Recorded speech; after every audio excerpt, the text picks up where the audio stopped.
इस पत्रकार वार्ता में आप सभी पत्रकार बंधुओं का, छायाकार बंधुओं का, इलेक्ट्रॉनिक्स मीडिया के सभी साथियों का हार्दिक स्वागत है, अभिनंदन है।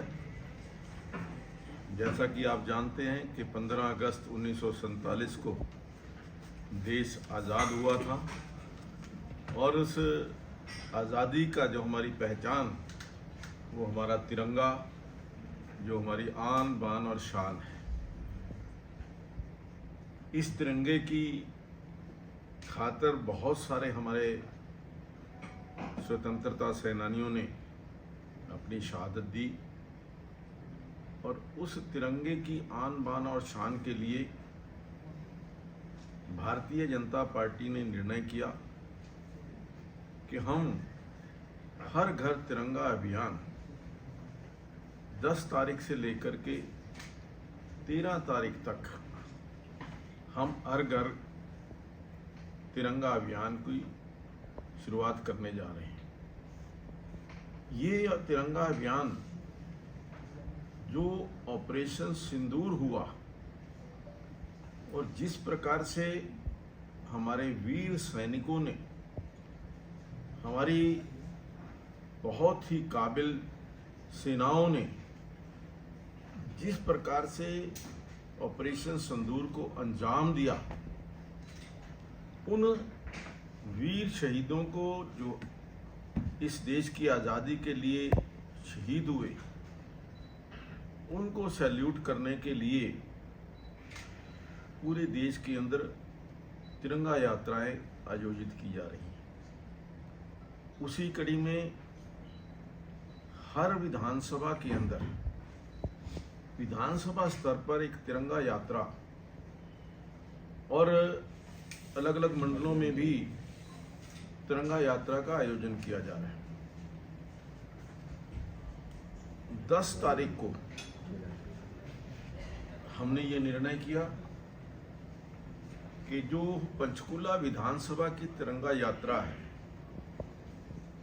वो 10 तारीख को शाम 5 बजे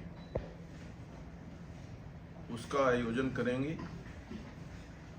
ये यात्रा शहीद भगत सिंह चौक, जो सेक्टर 10 और 11 का चौक कहा जाता है, वहाँ से हजारों की संख्या के अंदर भारतीय जनता पार्टी के कार्यकर्ता अपने हाथ पर तिरंगा लिए हुए शहीद अनुज राजपूत चौक, वहां तक ये तिरंगा यात्रा करेंगे। ये यात्रा पैदल चल करके होगी और उसके पश्चात जो हमारा शहीद अनुज राजपूत चौक है,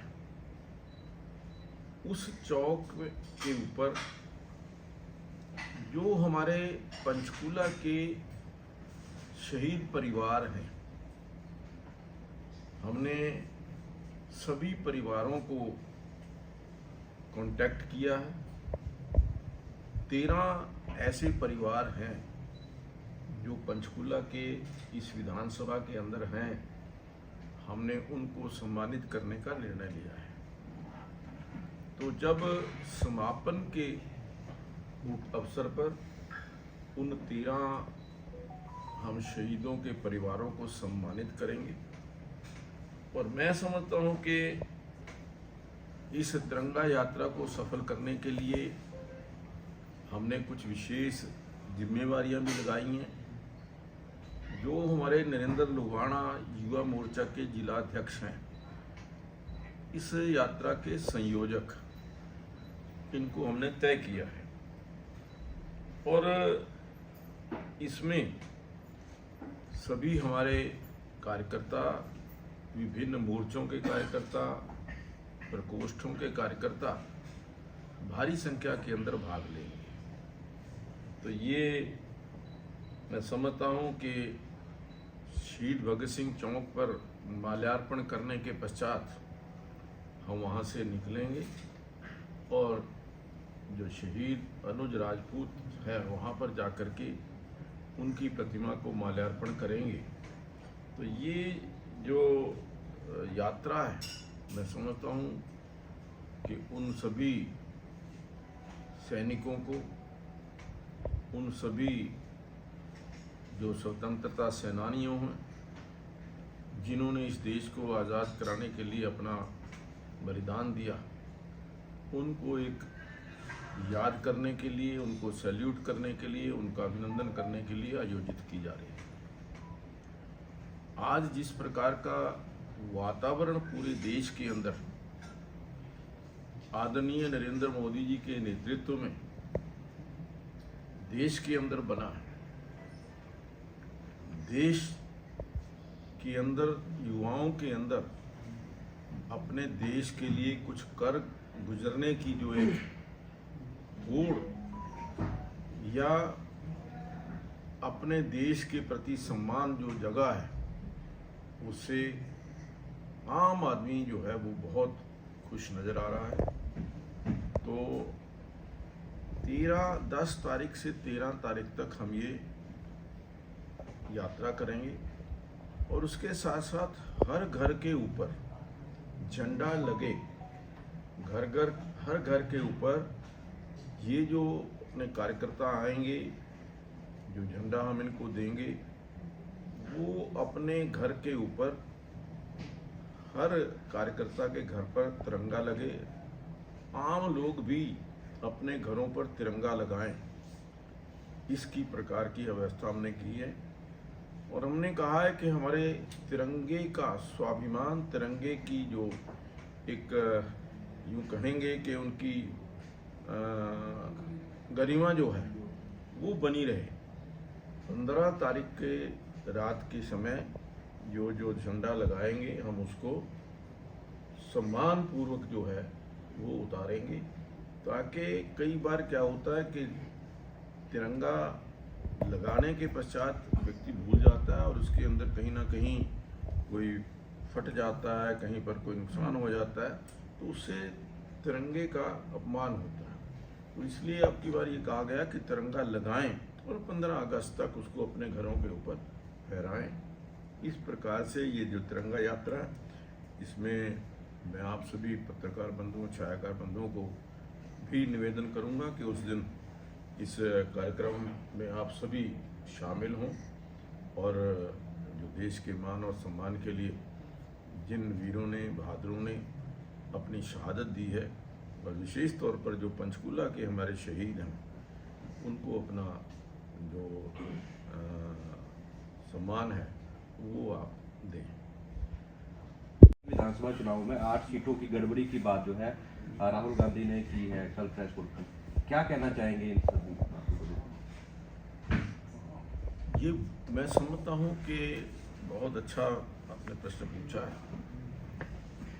स्पेशल इंटेंसिव जो रजिस्ट्रेशन कह लीजिए या सर्वे जो है, वो बिहार के अंदर जो हमारा इलेक्शन कमीशन है वो करवा रहा है, और वो जो बोगस वोट हैं, बोगस वोट जो हैं उनको कटवाने के लिए ही ये स्पेशल इंटेंसिव जो रजिस्ट्रेशन शुरू हुई है। बहुत बड़ी संख्या के अंदर बोगस वोट बने हुए हैं, और मैं तो कहूँगा कि इस प्रकार का जो सर्वे है, जो रिवीजन है, वो पूरे देश में होना चाहिए। मैं खुद इसका भुक्तभोगी हूँ, क्योंकि हमने चुनाव से पहले इलेक्शन कमीशन को लगभग 2 महीने पहले एक रिप्रेजेंटेशन दी थी और सैंपल सर्वे 23 बूथों का करा करके दिया था, जिसमें लगभग 4300 वोट वो या तो जिनकी डेथ हो चुकी या जो शिफ्ट हो चुके, 4300 वोट जो थे वो उसमें पाए गए। अब देखिए 23, यहाँ हमारे 230 बूथ हैं, अर्थात लगभग 40,000 वोट बोगस। और मैं तो उसका भुगतान इसलिए हूँ कि अगर वो वोट कट जाते तो शायद रिजल्ट कुछ और होता। तो इसलिए मैं तो इलेक्शन कमीशन को बधाई देना चाहता हूँ और कहना चाहता हूँ कि ये जो रिवीजन है केवल बिहार में नहीं पूरे देश के अंदर ये इंटेंसिव रिवीजन होना चाहिए, ताकि लोकतंत्र को मजबूत करने में सहायता मिल सके। लोकतंत्र के अंदर जो परफेक्ट जो है मतदाता सूची वो बहुत ज़रूरी है। अगर मतदाता सूची को करेक्ट किया जा रहा है तो मैं समझता हूं कि ये जो राहुल गांधी ने कहा कि वोट चोरी, किसकी वोट चोरी? जो वोट है ही नहीं, डेड हैं, 20-20 साल से जिनका रिवीजन नहीं हुआ, 20-20 साल से जिनकी दोबारा पड़ताल नहीं हुई। हमारे यहाँ पंचकुला विधानसभा के अंदर जिस प्रकार का मैंने बताया कि 40,000 वोट ऐसे हैं, तो हम तो चाहेंगे कि इस प्रकार का वो जो कह रहे हैं कि हरियाणा के अंदर ये अगर ये वोट रिवीजन हो जाता तो रिजल्ट इससे भी कहीं और अच्छे आते, इससे भी कहीं और ज़्यादा सीटें भारतीय जनता पार्टी जीती। यानी क्या आपने जो 40,000 वोट का डाटा दिया था, क्या चेक करवाया? क्या वोटिंग जब हुई है वो वोट डले हैं? उसमें से मैं आज आपको बता दूं कि इसी विषय को लेकर के मैंने एक रिट पिटीशन हाई कोर्ट के अंदर डाली और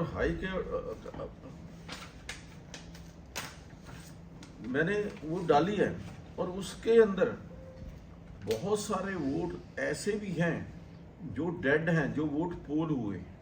कितना आंकड़ा है वो आइडिया? ऐसा देखिए, ये सैंपल होता है कि जो जानकारी हमारे पास है वो ऐसे कुछ वोटर हैं जिन्होंने डेड वोटर की जगह वोट डाले हैं। उसका हम प्रूफ जो है वो हाई कोर्ट के अंदर देंगे।